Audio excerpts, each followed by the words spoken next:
Son las 7 de la mañana, las 6 en Canarias. Matinal Cadena SER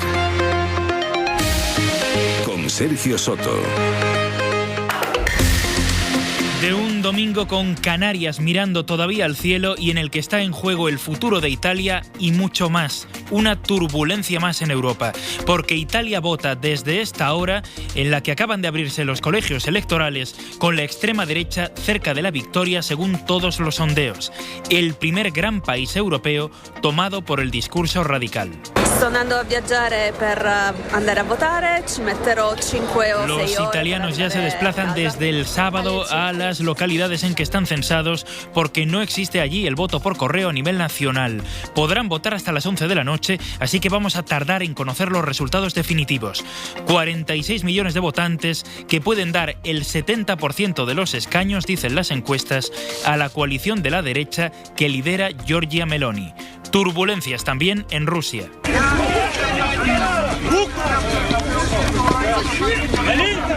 Con más de 700 personas detenidas en una treintena de ciudades por protestar contra la movilización militar que Putin ha impulsado para mantener la guerra en Ucrania. Esta noche el ucraniano Zelensky ha aprovechado esta brecha, este descontento, para ofrecer garantías a los soldados rusos que se rindan. Pero decíamos que con Canarias en máxima alerta por la tormenta tropical Hermín, lo primero es irnos a buscar la última hora después de una noche en la que la lluvia ha empezado a intensificarse. Radio Club Tenerife, Elena San Pedro, buenos días. ¿Qué tal? Muy buenos días. El Centro Nacional de Huracanes de los Estados Unidos habla de restos de la depresión tropical. Ha vuelto a cambiar de rango de tormenta a depresión. Este fenómeno se ha encontrado en el camino con una vaguada con aguas más frías que chocan con las calientes del ciclón. Esta situación es la que ha generado mayor cantidad de precipitaciones. De hecho, ya ha llovido de manera exponencial a lo largo de la noche. Los incidentes ya se han dejado notar: problemas en el cableado eléctrico, algunos desprendimientos como en la isla de La Gomera o Tenerife, sin lamentar daños personales. La UME se ha desplazado a La Palma y otro contingente lo hará hoy a la isla del Hierro por prevención ante la previsión de hasta 180 litros por metro cuadrado de acumulado, con desviaciones y cancelaciones de vuelos, sobre todo en los rodeos en Tenerife por baja visibilidad. Se recuerda a la población la necesidad de evitar los desplazamientos. Aviso rojo en Gran Canaria, El Hierro y La Palma, que se llevan lo peor por una tormenta inusual que, decíamos, dejará en 3 días entre 10 y 15 veces todo lo que llueve en Canarias en un mes de septiembre, según el cálculo de la Agencia Estatal de Meteorología. Hoy va a ser el día más intenso. Jordi Carbó. Hoy domingo es el día que esperamos que la lluvia acumule mayor cantidad de agua en gran parte del archipiélago canario. De hecho, según informa la Agencia Estatal de Meteorología, la tormenta tropical Hermín se irá acercando las próximas horas al archipiélago, pero a partir de mañana por la tarde cambiará de rumbo y empezará a alejarse, convirtiéndose lo más probable ya en una depresión tropical, que son menos violentas. Igualmente, hoy en el archipiélago esperamos en algunos puntos, sobre todo en las islas más occidentales, superar los 200 litros por metro cuadrado. Especial atención en las islas de La Palma, también del Hierro. Ya durante el sábado, en algunos puntos del archipiélago se han superado los 130 litros por metro cuadrado, por ejemplo, al norte de La Palma o en La Orotava, en Tenerife, se han acumulado casi 90 litros. Y el tiempo en el resto del país, Javier Lévana.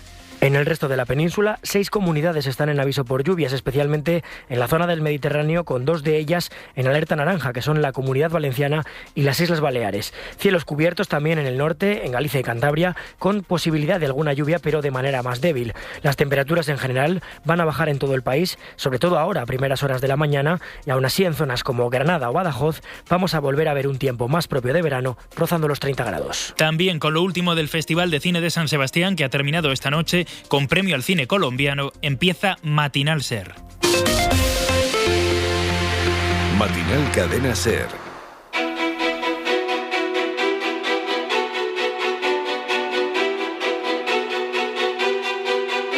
Sí a la cultura de la vida, no al abismo de la muerte. Sí a la universalidad de la cruz, no a la violencia islamista.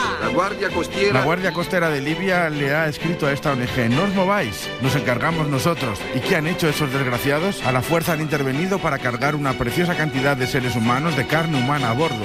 Putin fue empujado por la población, por su partido, por sus ministros a inventarse esta operación especial. El nuevo chiste de Berlusconi es un compendio de presuntos satirismo, mal gusto, machismo y abuso de poder. Salvini comparecerá en el aula búnker del Tribunal de Palermo, acusado de secuestro de personas. ¡Sí a fronteras seguras!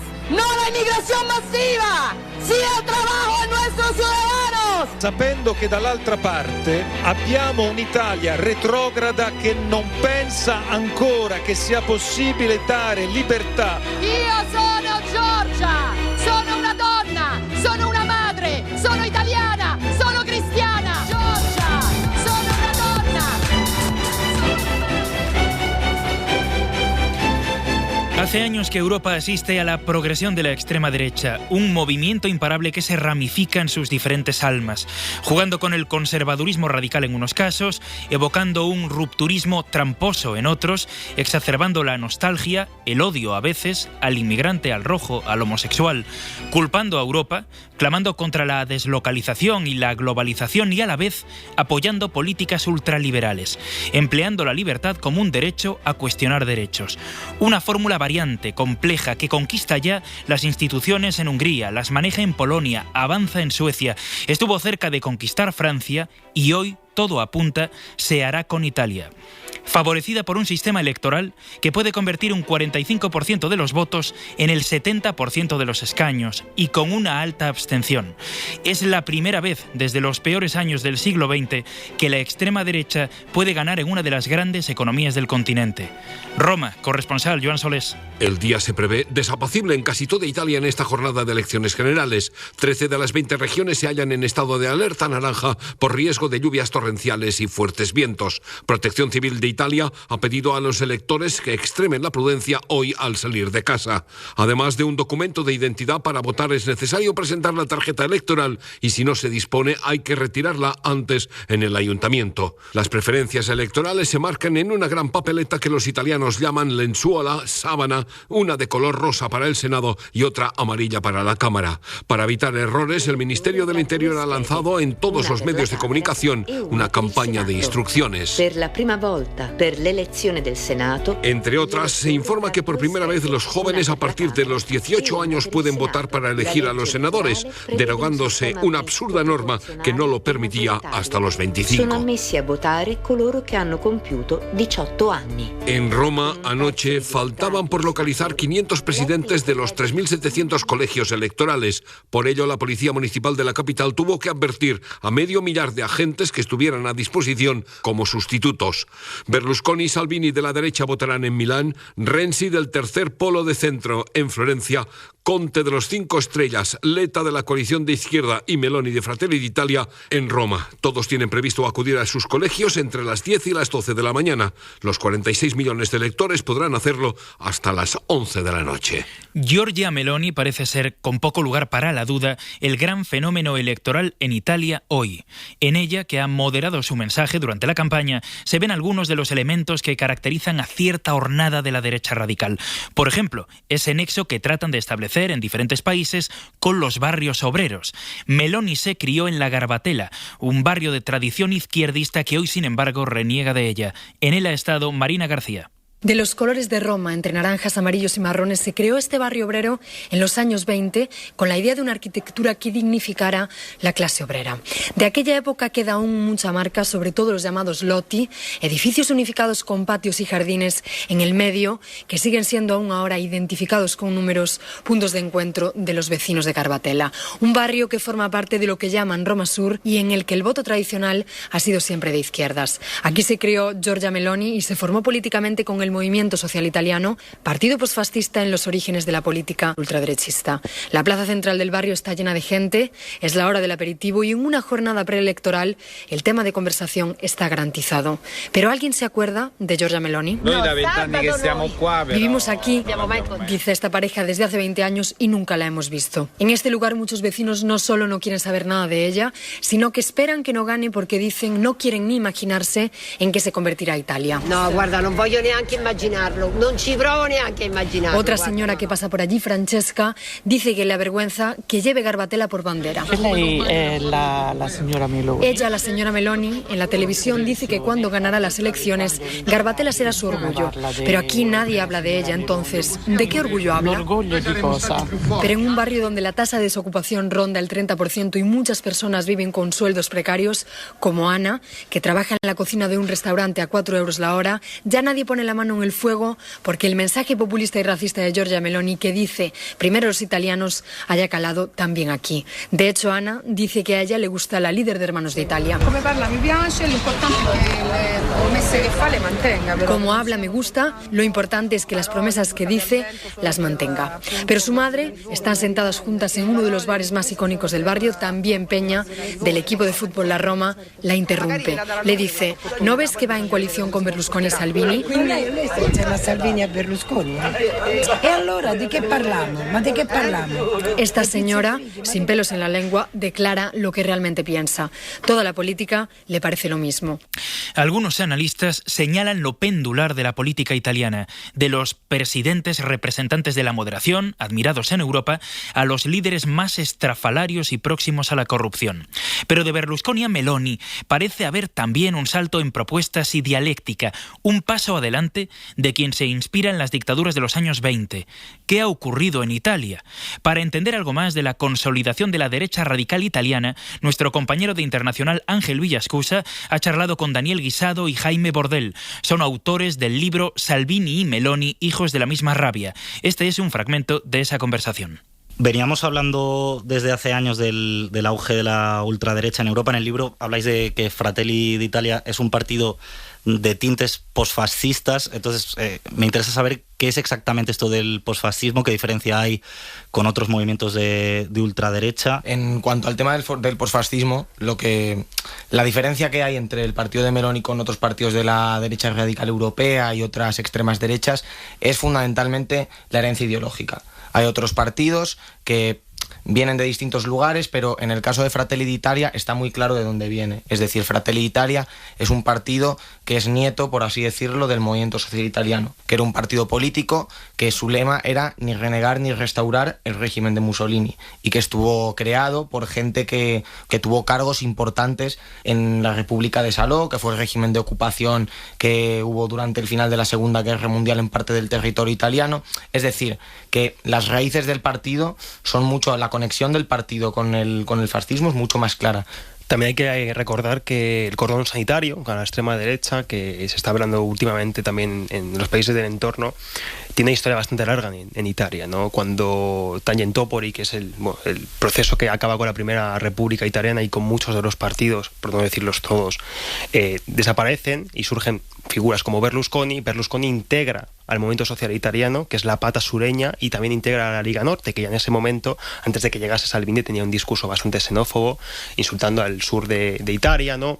Estas elecciones, en principio, Salvini, cuando dimite como ministro del Interior, un poco con la idea de que se convoquen elecciones anticipadas, ¿no? Pero finalmente no surge. Eso también le ha llevado a un papel de oposición que no ha sabido aprovechar, como a lo mejor sí que ha sabido aprovechar desde fuera Meloni.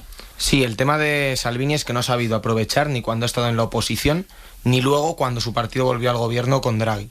Y sin embargo Meloni se ha mantenido en la oposición durante toda la legislatura, y entonces ella, al no haber tocado nunca poder su partido, puede vender ahora perfectamente el lema de nosotros somos coherentes, nosotros decimos siempre las mismas cosas, nosotros no caemos en contradicciones, no nos desdecimos, y esto Salvini no puede hacerlo.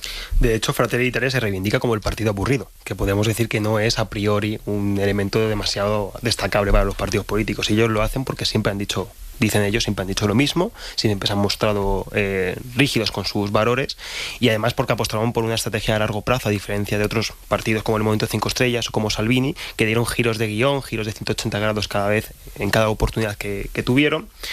Meloni se ha mostrado pues eso, recta, y ahora está recogiendo los frutos. También se está aprovechando de una desafección política enorme, porque en estos últimos 4 años Italia ha tenido 3 ejecutivos distintos en los que prácticamente han participado el 80-90% del arco parlamentario, excepto ellos. Sí a la cultura de la vida, no al abismo de la muerte. Sí a la universalidad de la cruz, no a la violencia islamista, sí a fronteras seguras. Giorgia, sono una donna, sono una madre, sono cristiana. ¿Quién es Giorgia Meloni? Genitore 1, genitore 2.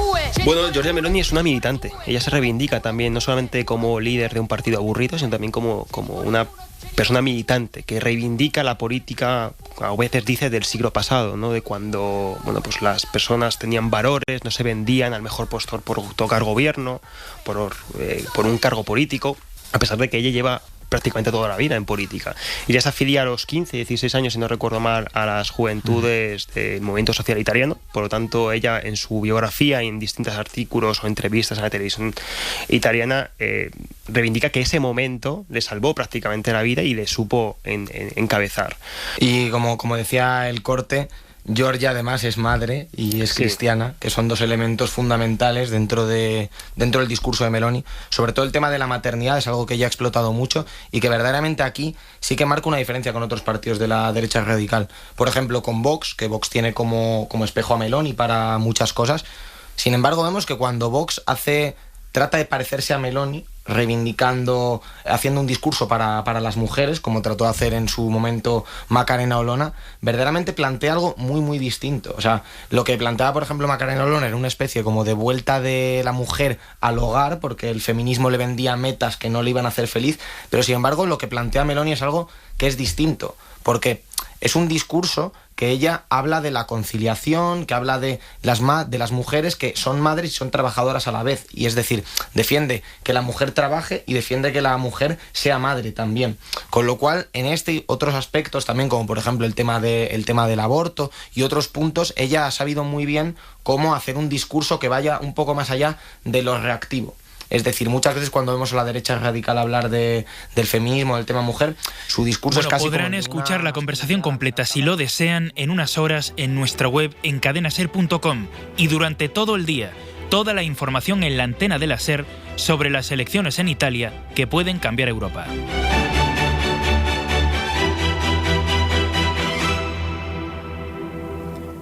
En Rusia.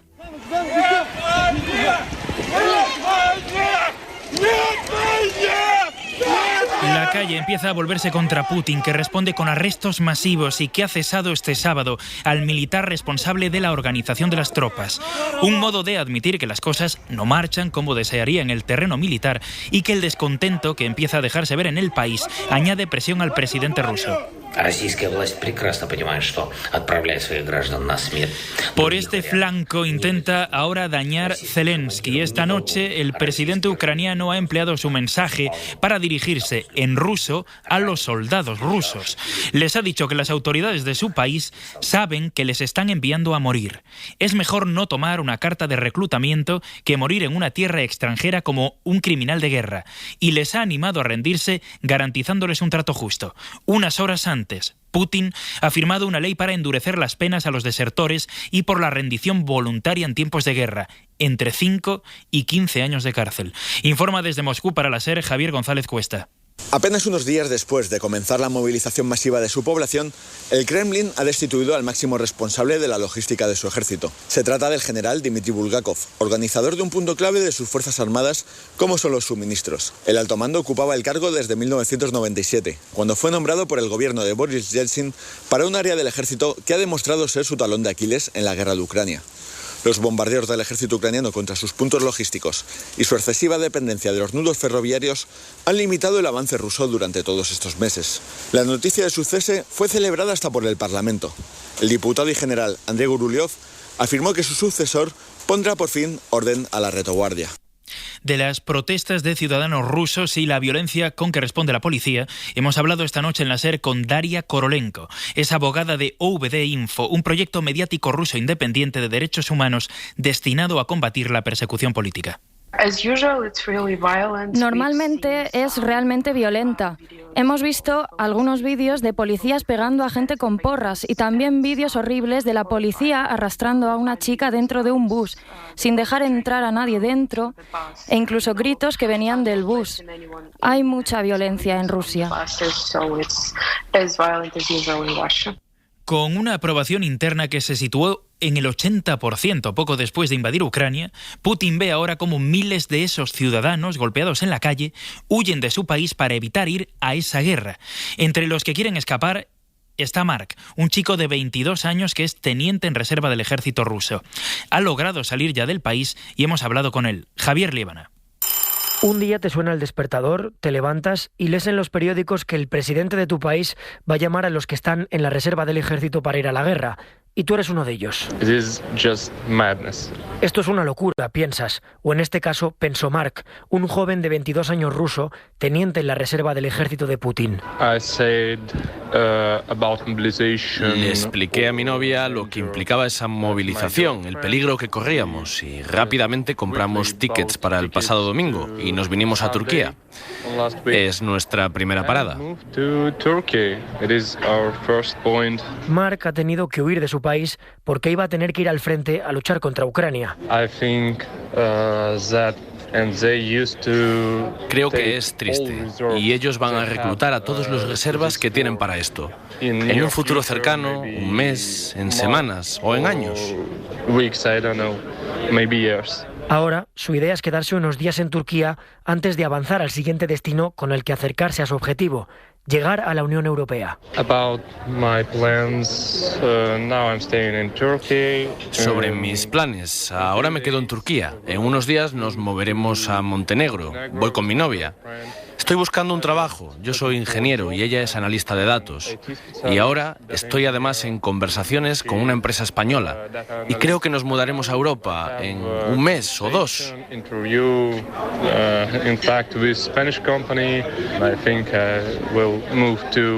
Y quién sabe si más de 4.000 kilómetros después llegar a España. Este domingo, desde las 6 de la tarde, hay Carrusel.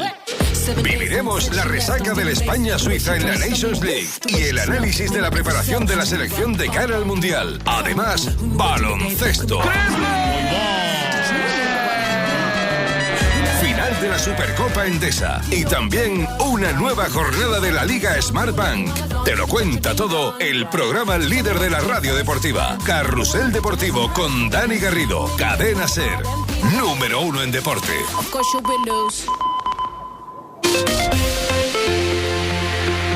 En Cuba hoy se vota un nuevo código que incluye una novedad muy llamativa en la isla.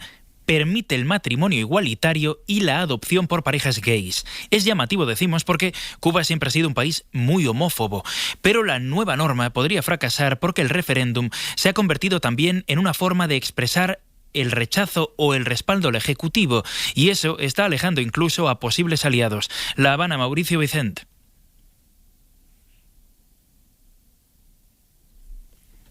Bueno, no tenemos a Mauricio Vicent, así que vamos a pasar aquí a España.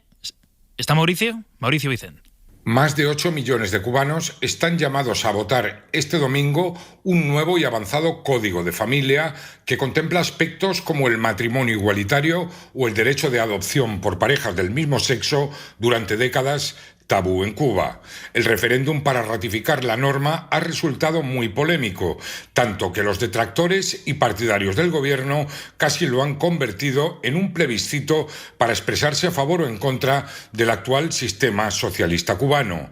El nuevo paquete legislativo, que incluye la protección de los derechos de la infancia, el vientre subrogado y aborda aspectos como la violencia de género, supone un significativo paso adelante en un país que durante años castigó y marginó la homosexualidad, pero el debate se ha visto contaminado por consideraciones políticas que van mucho más allá de los contenidos concretos de la nueva ley. La votación se realiza en un ambiente muy polarizado y enrarecido, marcado por la gravísima crisis económica que atraviesa el país y la desesperanza de la población que ha derivado en un éxodo sin precedentes. Incluso miembros del colectivo LGTBIQ+, que lleva décadas luchando por estos derechos, han dicho que votarán no como forma de expresar su rechazo al gobierno. Ahora sí, en España, lo último de la política vuelve a pasar por el debate fiscal. El sábado ha servido para fijar otra vez posiciones. Para el PSOE, el PP está con los ricos. Yolanda Díaz propone fijar un tope para que no se puedan eliminar por completo ciertos impuestos en las comunidades. Y el PP señala a Sánchez como si se estuviera forrando él, en palabras de Feijóo que recordarán. La ministra Pilar Alegría, Yolanda Díaz y Núñez Feijóo. El Partido Popular lo que pretende es lo que siempre ha pretendido, es dar más privilegios a la clase privilegiada. Y otra de las propuestas que le hemos presentado a María Jesús Montero ya antes del verano es justamente la armonización en esta materia. Creemos que es muy conveniente fijar un tramo a partir del cual no sea bonificable. Sánchez ha sido muy poco efectivo en colocar a España en la senda de crecimiento, pero en su voracidad fiscal, en 7 meses, de enero a julio, ha recaudado 22.000 millones más que el año pasado. En Matinal, los deportes. Derrota con malas sensaciones para la selección española anoche. Álvaro Prats, buenos días. Buenos días. Por 1-2 ante Suiza, 2 goles que llegaron a balón parado y Jordi Alba, tras una buena jugada de Marco Asensio, hizo el gol español. Derrota a la que el seleccionador Luis Enrique no le genera ninguna duda. Ninguna, en absoluto ninguna. Ya sé lo que significa las derrotas, ya sé lo que significa, se trata de analizarlas, se trata de mejorar. Es evidente que es mejor llegar al Mundial con victorias, es evidente que es mejor llegar al Mundial con una racha positiva y que todos hablen bien de la selección, pero estaremos preparados para lo que venga. Fe total en el equipo. España se la jugará el martes en Braga contra Portugal, que es ahora la líder del grupo, por pasar a la Final Four de la Liga de las Naciones. En fútbol, además, hoy jornada en Segunda División y en la Liga F, en la que se han aplazado 2 partidos en las Islas Canarias por el ciclón Hermine. Las Palmas Granada en Segunda y el Granadilla Tenerife Real Madrid en la Liga F. En baloncesto, final de la Supercopa de España. Marta Casas, buenos días. ¿Qué tal, Álvaro? Buenos días. Nuevo clásico servido para abrir la temporada CB, después de que ninguno de los dos favoritos fallan en las semifinales. El Real Madrid se impuso sin problemas al Betis en un gran partido de Zana Musa en su estreno oficial con la camiseta blanca, mientras que el Barça hizo lo propio ante un combativo Juventud de Badalona que aguantó hasta el descanso, momento en el que apareció Nicolás Laprovítola, que se fue hasta los 26 puntos. 4 Supercopas consecutivas lleva el Real Madrid, en el que se está estrenando Chus Mateo, un título que se le resiste al Barça desde el año 2015. Hoy a las 6:30, nuevo enfrentamiento por el primer título de la temporada. Gracias, Marta. En el mundo de la raqueta, finales del torneo World Padel Tour que se está disputando en Madrid. La femenina a las 10 de la mañana enfrenta a la pareja Ari Sánchez y Paula José María contra Aranza Osoro y Victoria Iglesias, y a continuación jugarán la final masculina Momo González y Alex Ruiz contra Fernando Velasteguín y Arturo Coello. También última jornada de la Laver Cup, en la que Roger Federer se ha retirado. Marcador favorable 8-4 para el equipo Europa. Y Gran Premio de Japón de MotoGP, Marc Márquez vuelve a una pole 1077 días después, la carrera a las 8 de la mañana hora española. Había gustado a crítica y público, y anoche, en el cierre del Festival de Cine de San Sebastián, la peli colombiana Los Reyes del Mundo confirmó las quinielas. Concha de Oro en un festival que ya está pensando en el futuro. En él ha estado la jefa de Cultura de la SER, Pepa Blanes. El jurado de esta edición de San Sebastián ha decidido premiar las películas que hablan de la juventud, del futuro y de las nuevas miradas de los directores y directoras. La Concha de Oro va para Colombia, para la directora Laura Mora, por la película Los Reyes del Mundo. Espero que esta película sirva para entablar un diálogo, para ojalá tener la posibilidad de pensar en un mundo más justo. Cine político a través del viaje por la selva de un grupo de chicos de las calles de Medellín en búsqueda de unas tierras, de un futuro mejor en un país donde la violencia ha dejado todo roto. El segundo y el tercer premio han ido a 2 óperas primas, la japonesa 100 Flowers, una historia sobre el Alzheimer y la memoria en tiempos de almacenamiento digital, y Runner, una historia íntima sobre el duelo y el amor de 2 jóvenes. Es mi primera película, entonces pensaba Los premios de interpretación, hay que tener en cuenta que el festival ya no distingue entre actriz y actor, han ido a parar a intérpretes muy jóvenes, como la debutante Carla Quiles, protagonista a sus 14 años de La Maternal, la película de Pilar Palomero, una historia sobre madres adolescentes que es la única representante del cine español en este palmarés. Agradecer directamente a la mujer, porque son unas mujeres guerreras y luchadoras. Junto a ella ha ganado ex aequo el actor francés Paul Kirser, de 20 años, y el premio a interpretación de reparto otra menor, Renata Lerman, por El Suplente.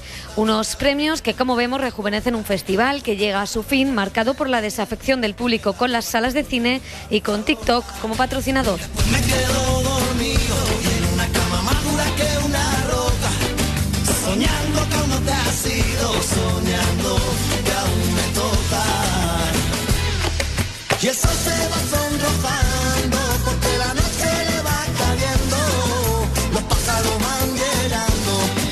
Pues con Estopa nos vamos. Se quedan con la hora extra con Dani de la Fuente. La información vuelve en media hora en A Vivir con Javier del Pino y en todo momento en nuestra web en cadenaser.com y en nuestras redes sociales. Que tengan un feliz domingo.